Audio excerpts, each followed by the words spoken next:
Eli Decker lived in two worlds, the physical, bound by the laws of gravity and time, and the digital, unrestrained and seemingly limitless. As an engineer at Virtunex, the foremost pioneer in consciousness upload technology, he helped mold this digital existence, an alternate reality where humans could shed their mortal body and exist as pure thought, pure emotion. His workdays were split between the tangible hum of servers and the ethereal dance of binary codes that represented the digital consciousness of thousands of people. Eli himself was a dipper, spending time in both the physical and digital worlds. He believed in the promise of Virtunex, the dream of transcending human limitations. To him, it was the next step in evolution, a blend of the organic and synthetic that allowed a taste of immortality. It was a life of balance, albeit unconventional, he reveled in. One evening, as the sun cast long shadows over Virtunex's glass skyscraper, Eli dipped into the digital world to meet his old friend, Lara. She was one of the pure digitals, people who'd abandoned their physical bodies to permanently live in the digital realm. However, that day, Lara was different. She stuttered through her sentences, unable to recall their shared memories. She wavered in the digital landscape, her avatar flickering like a faulty hologram. Eli was baffled and scared. An engineer to the core, he initially considered it an isolated bug, an anomaly. But soon he heard whispers, stories of more pure digitals facing the same symptoms. A memory-erasing glitch was slowly spreading through the digital world, eroding the very thing that the residents had uploaded their consciousness for, their memories, their identity. Eli found himself at the precipice of uncertainty, torn between acknowledging the glitch's severity and dismissing it as a singular malfunction. He busied himself in logical explanations, creating a fortification of denial against an unseen existential threat. He blamed faulty hardware, an anomaly in the system, anything but the reality that the digital utopia might be eroding from within. His reluctance wasn't just born out of fear.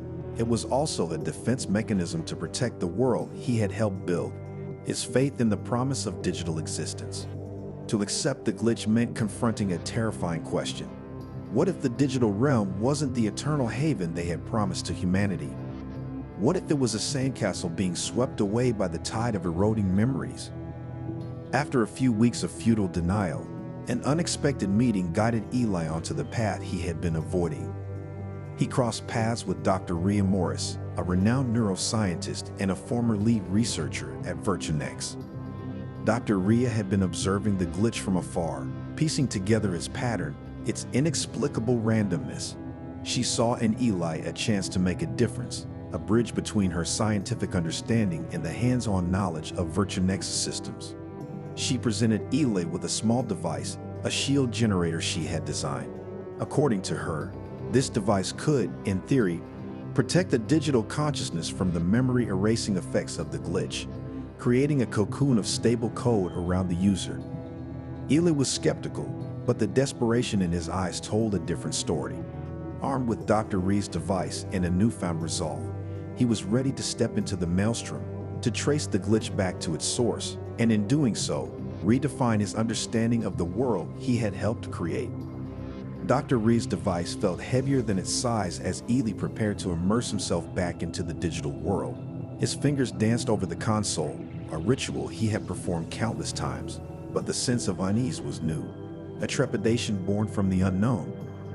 With the device activated and his digital avatar enveloped in a shimmering shield, he crossed the threshold. The digital landscape unfurled around him, a once familiar territory now marred with signs of the glitch. The avatars of friends and colleagues flickered in the distance, their expressions distorted by digital malfunctions. The glitch, like an unpredictable storm, would manifest in varying degrees of severity, sometimes subtly altering the landscape, other times swallowing whole sections of the digital world. Eli soon found allies among the affected, residents like himself, dippers and pure digitals alike, who had managed to retain their sanity amidst the chaos. There was Aditi, a poet who documented the glitch's effects through heart-wrenching verses, and Elwin, a former physicist who used his knowledge to predict the glitch's spread.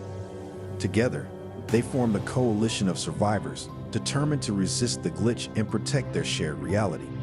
However, their resistance was not without opposition. Virtunex, desperate to maintain the illusion of stability, was a looming enemy. Their digital security forces, unaffected by the glitch, began a ruthless campaign to suppress any information about the glitch. They sought Eli, whose actions and allies were now a threat to their fabricated tranquility. In this digital landscape of shifting alliances and looming threats, Eli had become a reluctant leader, a beacon of hope amidst the disarray. Venturing deeper into the glitch-ridden digital world, Eli and his band of allies discovered its epicenter, a vast vortex of corrupted code. Like a whirlpool, it pulled in the surrounding digital environment, disassembling and reassembling data in chaotic patterns, erasing memories from the digital consciousness it touched.